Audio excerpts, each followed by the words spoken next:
اللهم صل على سيدنا ومولانا محمد وعلى سيدنا علي وسيدتنا فاطمة وسيدتنا زينب وسيدنا حسن وسيدنا حسين. اعوذ باللہ من الشیطان الرجیم.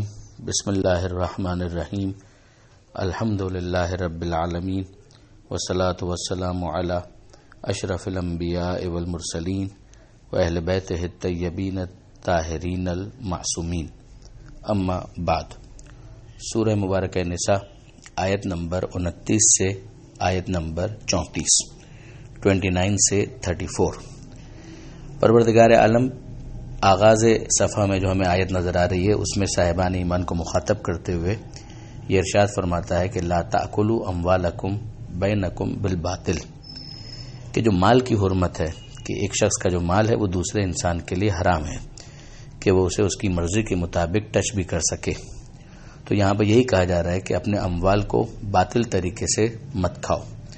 الا ان تکون تجارتا عن تراض منکم، ہاں مگر یہ ہے کہ تجارت کی غرض سے اگر کوئی لین دین ہو رہا ہے، کوئی گیو اینڈ ٹیک ہو رہا ہے، کوئی چیز بیچی جا رہی ہے، کوئی چیز خریدی جا رہی ہے اور اس میں رضایت موجود ہے، پرمیشن موجود ہے، تو پھر اس کے اندر کسی قسم کی کوئی غلط بات نہیں ہے. دوسرا حکم جو یہاں پر دیا جا رہا ہے وہ یہ ہے کہ لا تقتلوا انفسکم، کہ اپنے آپ کو قتل مت کرو. اس کا زیادہ جو سمجھ میں آنے والا مطلب ہے وہ یہی ہے کہ خودکشی کی یہاں پر ممانعت کی جا رہی ہے.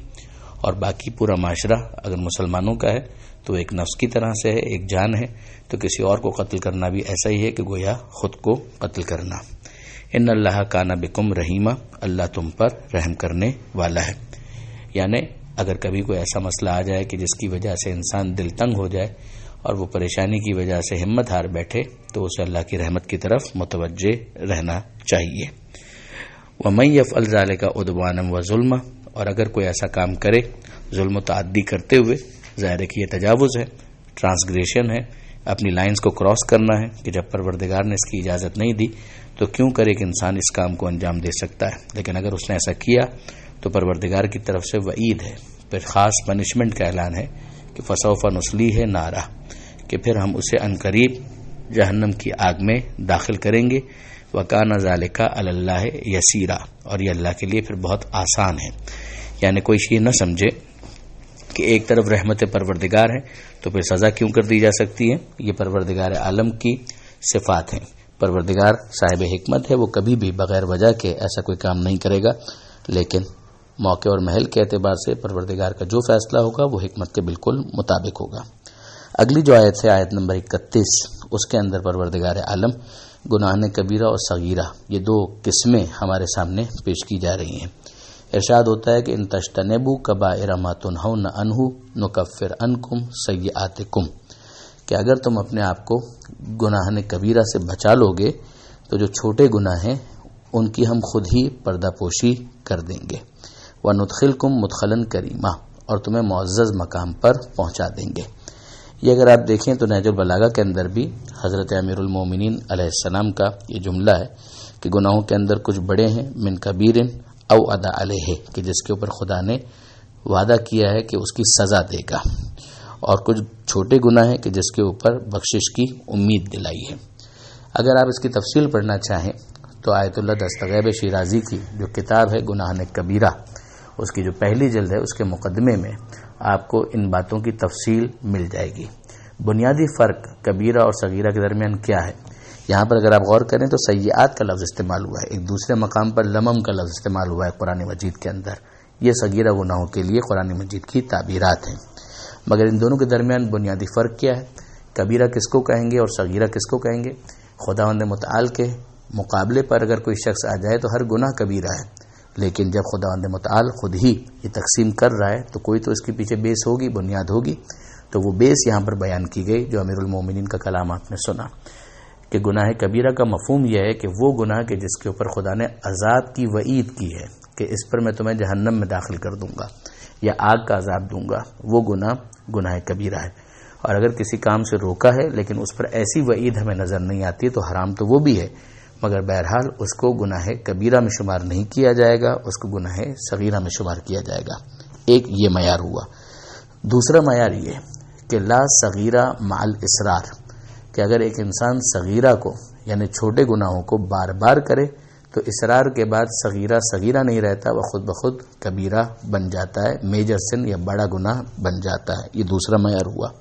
ایک تیسرا معیار یہ ہے کہ بہت سے گناہ بظاہر چھوٹے محسوس ہوتے ہیں، مگر نوعیت کے اعتبار سے جب اس کا سیاق و سباق یا کانٹیکس دیکھا جاتا ہے تو وہ بہت بڑا گناہ بن جاتا ہے۔ ممکن ہے کہ 1 روپے کی چوری چھوٹی نظر آئے، لیکن اگر ایک ایسا شخص تھا جس کے پاس 1 ہی روپیہ تھا اور وہ اس سے روٹی لے سکتا تھا اور یہ چھن جانے کی وجہ سے وہ بھوک سے مر گیا، تو آپ اندازہ کر سکتے ہیں کہ 1 روپیہ چھوٹا ہونے کے باوجود اس موقع پر اس کی چوری کتنا بڑا گناہ بن جائے گا۔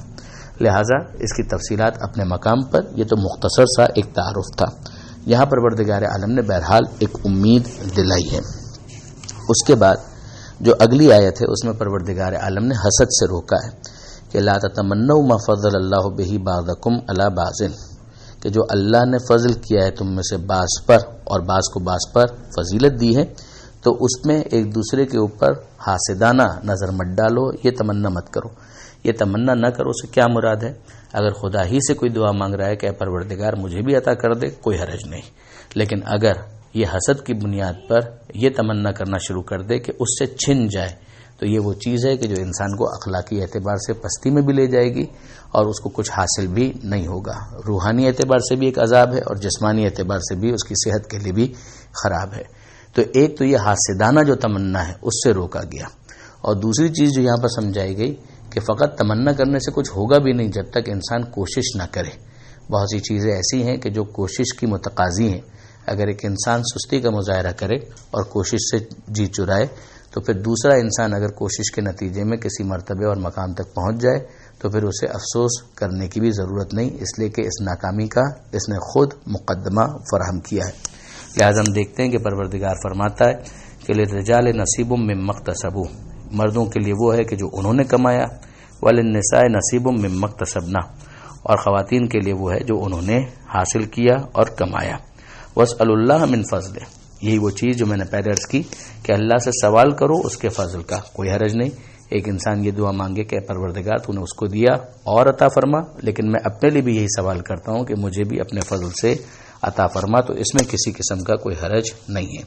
ان اللہ بکل شیء علیم، اللہ ہر چیز کا علم رکھتا ہے۔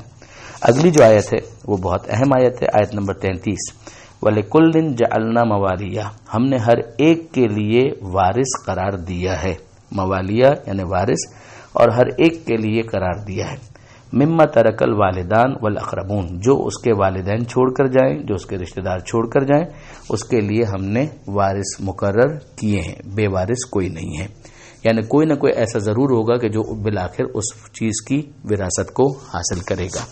یہاں پر غور کرنے والی بات یہ ہے کہ کل کا لفظ استعمال کیا ہے پروردگار نے، اس میں کوئی استثناء نہیں رکھا، جو خود اس مشہور قضیے کے لیے قضاوت کا ایک بہت بہترین سامان ہے کہ جب جناب فاطمہ زہرا سلام اللہ علیہا اپنا حق مانگ رہی تھی تو بالآخر جناب سیدہ نے میراث کے عنوان سے بھی اپنا حق مانگا تھا۔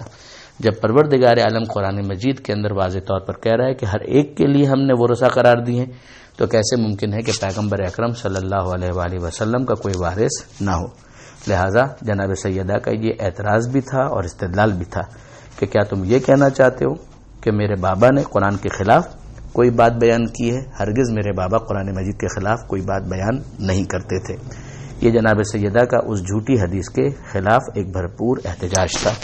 یہاں پھر پروردگار عالم نے یہ ارشاد فرمایا، یہ بات میں پہلے گزارش کر چکا کہ 3 طبقات ہوتے ہیں، پہلے طبقے میں کوئی موجود ہو تو دوسرے طبقے کی باری نہیں آتی، دوسرے طبقے میں کوئی ہو تو پھر تیسرے طبقے کی باری نہیں آتی، اگر تیسرے طبقے میں بھی کوئی نہ ہو تو پھر اس کے بعد الامام ولی لمن لا ولی اللہ، الامام وارث لمن لا وارث اللہ، کہ پھر امام وقت جو ہے وہ وارث ہوتا ہے جس کا کوئی وارث نہ ہو۔ درمیان میں کیا ایک پروویژن بن سکتا ہے، وہ یہاں پر ہمیں نظر آتا ہے کہ والذین عقدت ایمانکم فآتوہم نصیبہم، کہ وہ کہ جن کے ساتھ تمہارا کوئی عہد و پیمان ہے تو ان کو ان کا حصہ دے دو۔ یہ کون سا حصہ ہے؟ ایک تو ٹھیک ہے اگر کسی کا کسی کے ساتھ کوئی پیکٹ ہے تو جو پیکٹ اس کے ساتھ ہے وہ اس کے مطابق عمل کرے. لیکن ایک اور چیز بھی ہے جس کو ضمان جریرہ کہا جاتا ہے فقہ کی زبان میں. مجھے اندازہ ہے کہ یہ ایک مشکل اصطلاح ہے، میں اس کی تفصیل میں بھی نہیں جاؤں گا. اگر آپ پڑھنا چاہیں تو فقہ کی کتابوں کے اندر اس کے لیے رجوع کیا جا سکتا ہے کہ درمیان میں ایک پروویژن یہ رکھا گیا ہے کہ تینوں طبقات اگر نہ ہوں وہ رسا کے، تو پھر اس کے بعد اگر کسی کے ساتھ اس نے پیکٹ کیا ہے جس کی اپنی ایک شکل ہے، جس کے لیے اپنا ایک صیغہ ہے، تو پھر اس کی گنجائش بنتی ہے کہ وہاں پر اس کو وارث قرار دیا جائے. اللہ ہر چیز کے بارے میں حاضر و ناظر ہے، گواہ ہے، شہید ہے. آخری آیت جو اس صفحے پر ہمیں نظر آ رہی ہے جس پر ہماری بات مکمل ہو جائے گی، اس میں فیملی لائف کے حوالے سے پروردگار عالم یہ ارشاد فرماتا ہے کہ الرجال قوامون علی النساء، کہ جو مرد ہیں وہ خواتین کے اوپر اس طرح سے ذمہ دار ہیں کہ ان کے انتظامات، ان کے اصلاحات کے وہ ذمہ دار ہیں، کہ ان کا کام ہے کہ وہ ان کے لیے نان و نفقے کا بندوبست کریں، ان کے مہر کا انتظام شوہر کو کرنا ہے، گھر کا خرچہ چلانے کے لیے خرچہ دینے کا ذمہ شوہر کا ہے. بما فضل اللہ بعضهم علی بعض، یہ اللہ نے جو بعض کو بعض کے اوپر ایک فضیلت دی ہے ذمہ داری کے ساتھ، بغیر ذمہ داری کے نہیں، وہ ذمہ داری کی وجہ سے. اور وہ کیا ہے؟ بما انفقوا من اموالہم، کہ جو وہ اپنے اموال میں سے، اپنے مال میں سے خرچ کرتے ہیں. پھر اس کے بعد جو پسندیدہ خواتین ہیں، جو بیویاں ہیں، ان کی یہاں پر تعریف ہو رہی ہے کہ فصالحات، صالح خواتین کون سی ہیں؟ ازواج قانتاتن، جو اپنے شوہر کی اطاعت کرنے والی ہیں، حافظات للغیب، اور غیب میں جب شوہر موجود نہیں ہے تو حفاظت کرنے والی ہے. بما حفظ اللہ، اس بات کا لحاظ کرتے ہوئے کہ اللہ نے بھی ان کی حفاظت کی ہے. جو شوہروں کے ذمے یہ کام لگایا ہے تو اتنا سے شوہر کو یہاں پر مزدور بنایا ہے کہ وہ کام کرے اور اپنی بیوی کے لیے انتظام کرے. تو اگر وہ نہیں ہے تو پھر ان کی غیر موجودگی میں زوجہ اس بات کی ذمہ دار ہے کہ وہ ان کے غیب میں اور غیر موجودگی میں حفاظت کا انتظام کریں. یہاں پر 3 چیزیں علامہ ذیشان حیدر جوادی علی اللہ مقامہ نے لکھی ہیں کہ جن میں شوہر کو ذمہ دار بنایا گیا ہے. طلاق کا حق شوہر کے پاس ہے. خاتون ازدواجی معاملات میں جب شوہر جمع کے لیے طلب کرے تو انکار نہیں کر سکتی، اور گھر سے باہر جانے میں وہ شوہر کی رضایت طلب کرنے کی پابند ہے. ان 3 کے علاوہ باقی سارے محبت کے معاملات ہیں. گھر میں جھاڑو دینا یہ شوہر کے حوالے سے بیوی کی کوئی ذمہ داری نہیں، یہ محبت کے ماتحت وہ کر رہی ہے تو بہت اچھی بات ہے. کھانا پکانا اس کو شریعت نے ایک خاتون کے اوپر واجب نہیں قرار دیا ہے، لیکن بالکل اصول محبت کے تحت یہ بھی کام ہو تو بہت اچھی بات ہے. لیکن وہ جو واجب معاملات ہیں اگر اس کے اندر نافرمانی کا مظاہرہ ہو تو نشوز کہا گیا. تو اس کے حوالے سے 3 اسٹیپس کے اندر بتایا گیا کہ شوہر کیا کر سکتا ہے. پہلی چیز کہ اس کو موعظہ کرے، نصیحت کرے. دوسری چیز کہ اگر نصیحت سے فائدہ نہ ہو تو پھر اس کے بعد وہ بستر الگ کر دے. اور تیسرا مرحلہ وہ ہے کہ جس کے اندر شوہر کو محدود لیکن بہرحال ہاتھ اٹھانے کی بھی اجازت دی گئی ہے کہ وَضْرِبُوهُنَّ. اس کے اندر انتقام لینے کے لیے شوہر کو بالکل اجازت نہیں ہے. وہ خامخواہ اپنے جذبات کی تسکین کے لیے اپنی بیوی کے ساتھ مار پیٹ کرے، اس کی بالکل اجازت نہیں. اتنا زیادہ مارنے کی اجازت نہیں کہ جس کے نتیجے میں جلد سرخ ہو جائے یا سیاہ پڑ جائے معاذ اللہ، یا ہڈی ٹوٹ جائے، ایسا کوئی زخم پہنچانے کی اجازت نہیں ہے. لیکن محدود اس کے اندر، تاکہ کسی طریقے سے یہ معاملہ سنبھل جائے اور گھر ٹوٹنا نہ پائے. پھر اس کے بعد خدا نے ڈرایا ہے کہ اگر وہ تمہاری اطاعت کر رہی ہیں تو خبردار، خامخواہ ان کے خلاف کسی قسم کا اقدام کرنے کی کوشش نہ کرو. یقیناً اللہ علی کبیرہ، بزرگ بھی ہے اور برتر بھی ہے. یہاں پر پروردگار عالم نے اپنی بزرگی کے ذریعے سے شوہروں کو اور مردوں کو محتاط رہنے کی ہدایت کی ہے. یہیں پر یہ آیتیں مکمل ہوتی ہیں، یہ صفحہ بھی مکمل ہو جاتا ہے. پروردگار عالم سے دعا ہے قرآن مجید سمجھنے اور اس پر عمل کی توفیق عطا فرما، اور وارث قرآن امام زمانہ کے ظہور میں تعجیل فرما. وآخر دعوانا ان الحمد